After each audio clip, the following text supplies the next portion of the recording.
السلام علیکم ورحمۃ اللہ وبرکاتہ۔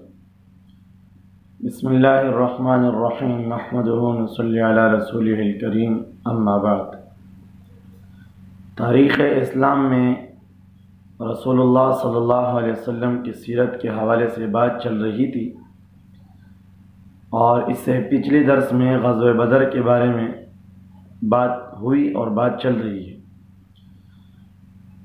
رمضان المبارک میں سن 17 رمضان کو 2 ہجری کو ایک واقعہ پیش آیا جو اسلام اور کفر کے درمیان فرق کا ذریعہ بنا۔ حق اور باطل کے درمیان فرق کو بیان کرنے کے لیے اللہ نے یہ واقعہ رونما فرمایا، اور واقعہ موسوم ہے غزوہ بدر کے نام سے، بدر کبریٰ۔ مسلمانوں کی ایک چھوٹی سی جماعت کافروں کی ایک بہت بڑی جماعت، اور مسلمانوں کی چھوٹی جماعت بغیر ساز و سامان کے قلیل تعداد میں جنگی سامان کے ساتھ اللہ کی مدد اور اللہ کی نصرت کے ذریعے سے ایک بہت بڑی 1000 آدمیوں کی جماعت پر، جو ساز و سامان کے ساتھ اسلحے کے ساتھ مکمل طور پہ لیس اور برابر ہو کے آئے ہیں، جن کے پاس ظاہری جنگ کے اسباب میں کوئی کمی نہیں، اللہ نے اس چھوٹی جماعت کو فتح نصیب کر دی۔ یہ بہت بڑی بات ہے۔ کہنے کو تو انسان کو عجیب لگتا ہے، لیکن حقیقت میں اگر دیکھا جائے تو حقیقت اس کی کچھ اور ہے۔ یہ اللہ کی طرف سے ایک معجزہ ہے، اور مسلمانوں کو قیامت تک اللہ نے ایک دستور اور ایک عمل دیا کہ یہ صرف وہاں کے ساتھ خاص نہیں، آئندہ کے مسلمان بھی اگر اپنے ایمان پر صحیح قائم رہے، ان کا عقیدہ اور ان کا یقین ایسے ہی درست رہیں جیسے کہ صحابہ کرام کا درست رہا اور پچھلے لوگوں کا، سابقین یا اولین کا درست رہا، تو ان کے ساتھ بھی اللہ کے طرف سے مدد اور نصرت کا ایسا ہی وعدہ ہے جیسے ان کے ساتھ تھا۔ آج بھی اگر مسلمان اللہ کے دین کے لیے اکٹھے ہوتے ہیں، کھڑے ہوتے ہیں، ظاہری طور پہ اگر کمزور بھی ہو لیکن ان کی نیت درست ہو، آپس میں محبت اور اتفاق ہو، اور عقائد اور یقین اللہ کی ذات پر ہو، درست ہو، یقیناً اللہ کی مدد خود دنیا اپنی آنکھوں سے دیکھ لے گی۔ یہ صرف ان کے ساتھ خاص نہیں تھی، قیامت تک تمام مسلمانوں کے ساتھ یہ وعدہ ہے۔ اصل میں یہ جو مدد ہے اللہ کی طرف سے، نصرت ہے، یہ زمین پہ کچھ قوانین اور کچھ اصول قائم کرنے کے ساتھ ہیں، ذاتی انسان کے ساتھ نہیں ہے، انسانوں کے جسم کے ساتھ نہیں ہے۔ صحابہ کرام سارے انسان تھے، ہمارے جیسے انسان تھے، کھاتے پیتے سوتے اٹھتے ہیں، لیکن صحابہ میں یہ صفت کیوں ہے؟ اس دور میں تو صحابہ میں جو صفات تھے، کافروں میں اسے ظاہری طور پہ جسم کے لحاظ سے، خوبصورتی کے لحاظ سے، مال کے لحاظ سے، سرداری کے لحاظ سے، چالاکی کے لحاظ سے، ہوشیاری کے لحاظ سے اس دور میں کافر بھی تھے بڑے بڑے، لیکن کمزور ایک حبشی غلام، جو خود بھی غلام اور ان کے والد بھی غلام، بلال حبشی رضی اللہ عنہ، ایک رنگ کے بھی خوبصورت نہیں ہے، خاندانی طور پہ بھی زیادہ عالیشان خاندان کا نہیں ہے، لیکن رتبہ کتنا ملا، اللہ اکبر، کتنا! حضور کے مسجد میں، حضور جہاں امام ہے وہاں مؤذن نائب حضرت بلال ہے، حالانکہ اس کے مقابلے میں باقی صحابہ موجود ہیں جو بڑے عالیشان خاندان کے ہیں۔ تو رتبہ انسان کے ساتھ ایک قانون سے ملتا ہے، جو اللہ کا دستور اور اللہ کا قانون ہے۔ جس جسم میں اللہ کا قانون نافذ ہوگا، یقیناً وہ جسم عام جسم نہیں ہوگا، وہ انسان عام انسان نہیں ہوگا، اس کی زبان کی بول عام بول نہیں ہوگی، اس کی آنکھوں کا دیکھنا عام دیکھنا نہیں ہوگا۔ ایک لمبا موضوع ہے، اس پہ اگر مستقل طور پہ بات کی جائے تو گھنٹوں پہ بات کی جا سکتی ہے۔ تو بدر کا واقعہ یہ دنیا کے لیے ایک عبرت ہے اور مسلمانوں کے لیے ایک نمونہ ہے، ایک مثال ہے کہ اپنے آپ کو ایسا بناؤ جس طرح 313 صحابہ نے بنایا، پھر تم بھی ایسے کامیاب ہوں گے جیسے کہ وہ اپنے دشمن کے مقابلے میں کامیاب ہوگا۔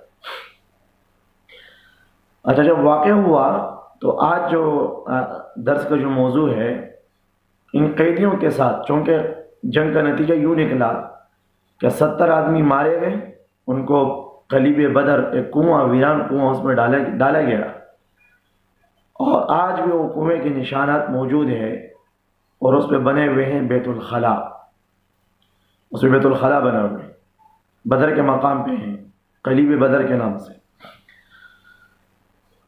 تو 70 سردار قیدی ہو گئے، باقی بھاگ گئے۔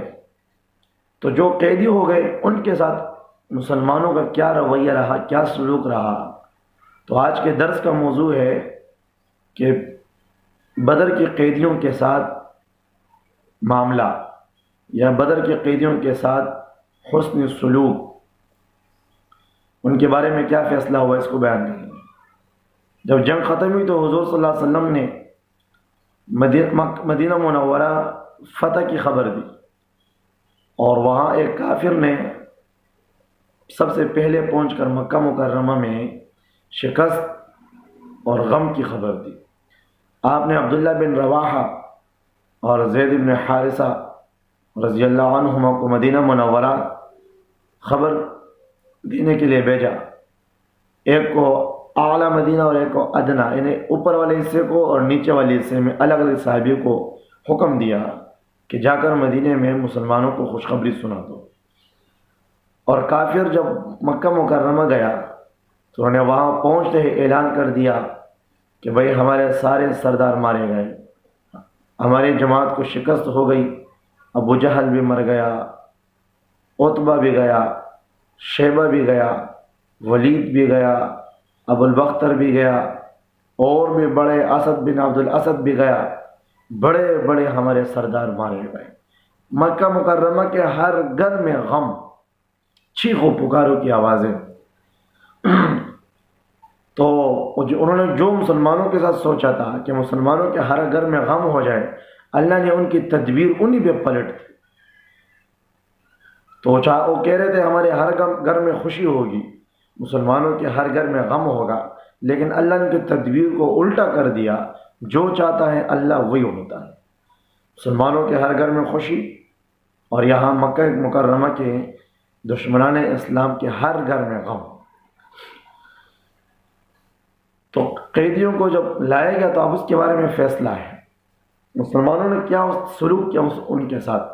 حضور نے ہر صحابی کو ایک ایک قیدی حوالے کیا، ان کی دیکھ بھال کی، انہوں نے ان کے ساتھ اتنا اچھا برتاؤ کیا کہ چونکہ مالی لحاظ سے کمزور تھے صحابہ، اکثر وہ خود رات کو بھوکے رہتے لیکن اپنے قیدی کو کھلاتے، رات کو ٹھنڈک میں سوتے، قیدی کو جو ہے سامان مہیا کرتے، ایک مہمان سے بھی زیادہ انہوں نے ان کی حفاظت کی، کہ اکثر قیدی سے ہی متاثر ہوئے، بعد میں جا کر مسلمان ہو گئے۔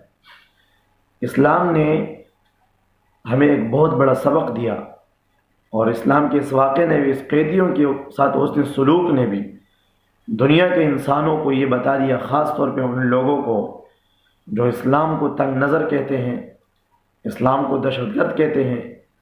اسلام نے یہ خوبی بتائی کہ جو کمزور ہوتا ہے، جو قیدی ہوتا ہے، ان پہ ہاتھ اٹھانا بزدلی ہے، یہ بہادری نہیں ہے کہ آپ اس کو قید میں زنجیروں میں جکڑ کر پھر اس کے اوپر کتے چھوڑ دو، اس کے ساتھ ظلم کرو، ان کو مارو، کھول کے پھر ان کے ساتھ دیکھ لو، ایک میدان میں کھڑے ہو کے ان کے ساتھ مقابلہ کرو، تم 10 آؤ، تمہارے مقابلے میں ایک کافی ہے۔ تو اسلام یہ حسن سلوک کا سبق دیتا ہے کہ جو تمہارے قیدی بنے، کمزور بنے، ان کے ساتھ کیا برتاؤ کیا جاتا ہے۔ اسلام دلوں کی حکمرانی کا نام ہے، ظاہری جسم پر نہیں۔ اسلام وہ دین ہے جو انسانوں کے سینوں میں اترتا ہے، اخلاق کے زور پہ، حسن سلوک کے زور پہ، حقانیت کے زور پہ۔ کبھی بھی تلوار کے زور پہ کوئی مسلمان نہیں ہوا، ہمیشہ جو مسلمان ہوئے ہیں وہ اسلام کے حقیقت کو سمجھ کر مسلمان ہوئے ہیں۔ اسلام کے نور کو اللہ نے ان کے دلوں میں بٹھایا، پھر مسلمان ہو گئے۔ ہزاروں واقعات ہیں۔ تو آپ نے صحابہ سے مشورہ لیا کہ قیدیوں کے بارے میں کیا کیا جائے، تو اکثر صحابہ نے یہ مشورہ دیا۔ حضرت علی نے بھی رضی اللہ عنہ نے بھی مشورہ دیا، حضرت عثمان رضی اللہ عنہ نے مشورہ دیا، حضرت ابوبکر صدیق رضی اللہ عنہ نے مشورہ دیا۔ اکثر صحابہ کی رائے تھی حضور ان کو چھوڑ دیا جائے، ان کا فدیہ لیا جائے اور ان کو چھوڑ دیا جائے، رہا کر دیا جائے۔ ابوبکر صدیق رضی اللہ عنہ کی رائے تھی کہ یا رسول اللہ ان کا فدیہ لے کر ان کو چھوڑ دیا جائے، شاید یہ لوگ ان میں کوئی جا کر بعد میں مسلمان ہو جائے اور کوئی اسلام قبول کر لے۔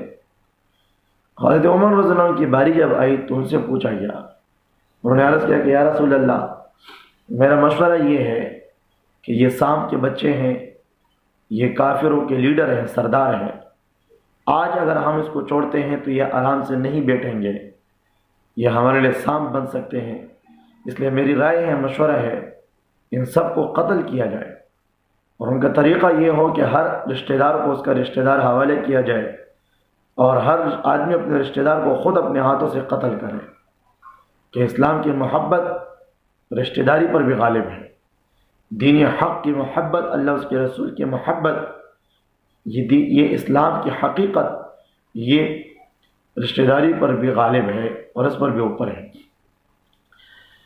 بہرحال حضور صلی اللہ علیہ وسلم نے حضرت ابوبکر صدیق اور باقی جو صحابہ اکرام کا مشورہ تھا ان پہ عمل کیا۔ آپ نے فرمایا کہ ان کے فدیہ لے کر چھوڑ دیا جائے۔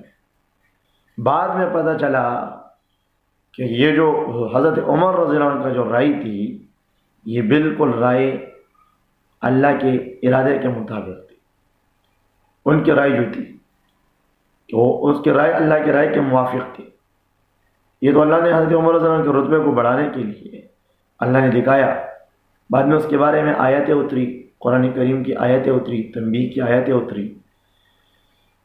تو جو مالدار تھے ان سے فدیہ لے کر چھوڑ دیا گیا، جو جن کے پاس کچھ نہیں تھا، ہنر جانتے تھے، لکھنا جانتے تھے، پڑھنا جانتے تھے، ان کی ذمہ داری لگا دی گئی ہے کہ 10 مسلمانوں کے 10 بچوں کو وہ اپنا ہنر سکھا کے یہ اس کا فدیہ ہو جائے گا اور چلا جائے گا۔ یہ طریقہ انہوں نے اپنایا اور آج بھی طریقہ کیا جا سکتا ہے۔ اچھا، ان میں حضور صلی اللہ علیہ وسلم کے داماد حضرت زینب رضی اللہ تعالی عنہا کے شوہر بھی تھے، ابو العاص بن ربیع، وہ بھی قیدیوں میں تھے۔ تو حضرت زینب رضی اللہ عنہ کو جب خبر ہوئی فدیے کے حوالے سے تو انہوں نے وہاں سے یہ فدیے کے طور پہ ایک ہار بھیجا۔ وہ ہار جو ان کو حضرت خدیجۃ الکبریٰ رضی اللہ تعالی عنہ نے دیا تھا، اور نشانی کے طور پہ ان کو دیا تھا، ان کے پاس تھا، انہوں نے فدیے کے طور پہ حضور کے پاس یہ ہار بھیجا۔ حضور صلی اللہ علیہ وسلم کے سامنے جب وہ ہار لایا گیا اور آپ نے ہار دیکھا تو آپ کے آنکھوں مبارک میں آنسو آئے اور آپ ابدیدہ ہو گئے۔ آپ نے صحابہ سے پوچھا کہ یہ جو ہار ہیں، اگر ہم ابو العاص بن ربیع کو بھی واپس کر دیں، اس ہار کو بھی واپس کر دیں، کیونکہ یہ حضرت زینب کے پاس اس کی ماں خدیجۃ الکبریٰ کی نشانی ہے، اگر آپ لوگ راضی ہو تو میں یہ ہار اس کو واپس کر دیتا ہوں۔ سب نے کہا کہ اللہ کے رسول ہم خوشی سے قبول کرتے ہیں، آپ اس کو واپس کر دیں۔ ابو العاص بن ربیع کو بھی چھوڑ دیا، ہار بھی واپس بھیج دیا۔ تو ابو العاص بن ربیع جب مکہ مکرمہ گیا، وہاں جا کر مسلمان ہوا اور واپس ہجرت کر کے آیا مدینہ منورہ۔ یہ مسلمانوں کا ایک بہت اچھا سلوک تھا کافروں کے ساتھ، اور اس کے ذریعے سے بہت سے لوگ بعد میں جا کر مسلمان ہو گئے۔ یہ حضرت عباس رضی اللہ عنہ جو حضور کے چچا ہیں، بعد میں مسلمان ہوئے، ابو العاص بن ربیع مسلمان ہوئے، اور بھی بہت سے حضرات میں ایسے تھے۔ اس کا نتیجہ کیا نکلا؟ اس واقعے کا نتیجہ کیا نکلا؟ ایک اچھی صورت میں آیا اور ایک دشمن کے اضافہ کا ذریعہ بنا۔ اچھی صورت تو یہ ہوئی کہ پورے عرب میں یہ بات مانی گئی کہ مسلمانوں کا دین حق ہے، ان کے پاس ایک قوت ہے، اور یہ غیبی امداد کے ساتھ ان کے ساتھ غیبی مدد ہے، یہ اکیلے نہیں ہیں۔ تو پورے عرب پر ایک دبدبہ اور رعب مسلمانوں کا بیٹھ گیا، اور یہ بات مشہور ہو گئی کہ چھوٹی سی جماعت نے بغیر ساز و سامان کے ایک بہت بڑی لشکر کو جو ساز و سامان کے ساتھ تھا شکست دیا، اور بڑے بڑے سرداروں کو مارا جن کا ایک نام تھا، ایک رعب تھا، ایک دبدبہ تھا۔ ایک چھوٹی سی جماعت نے اس کو مار دیا، تو یہ بات عام ہو گئی، لوگوں میں اس بات کا رعب بیٹھ گیا۔ اچھا، دوسری بات یہ ہو گئی، مدینہ منورہ میں 3 قبیلے رہتے تھے یہودیوں کے، بنو نذیر، بنو قریظہ، بنو قینقاع۔ تو جب یہودیوں کو یہ خبر ہو گئی تو اس واقعے سے، مسلمانوں کی شہرت سے اور اس عزت سے اور اس قوت سے وہ لوگ حسد میں آئے، اور ان کے جو اندر کی جو دشمنی تھی ان کی، اب آہستہ آہستہ وہ باہر نکلنے لگی، حسد کرنے لگے مسلمانوں کے خلاف۔ اب انہوں نے اپنی چالیں شروع کی، اپنی سازشیں شروع کی۔ تو اسی کے نتیجے میں یہ یہود نمبر وار مکہ مدینہ منورہ سے نکالے گئے، اس کو جلا وطن کیا گیا، 2 قبیلوں کو جلا وطن کیا گیا اور ایک کو بالکل مٹایا گیا۔ اس کا اپنی جگہ پہ انشاءاللہ بات آئے گی۔ یہ بدر کا واقعہ یہاں تک تفصیل کے ساتھ بیان ہوا، اور آئندہ درس میں انشاءاللہ غزوہ بنو قینقاع، یہودیوں کے بنو قینقاع کا واقعہ شوال کے مہینے میں، اس کو بیان کریں گے اگلے درس میں انشاءاللہ، اور اس کے ساتھ ذی الحجہ کے مہینے میں غزوہ سویق کا واقعہ، غزوہ سویق، اس کو انشاءاللہ بیان کریں گے۔ اللہ تعالیٰ ہمیں عمل کرنے کی توفیق عطا فرمائے، جو کمی کوتاہی ہو گئی اللہ معاف فرمائے۔ السلام علیکم ورحمۃ اللہ۔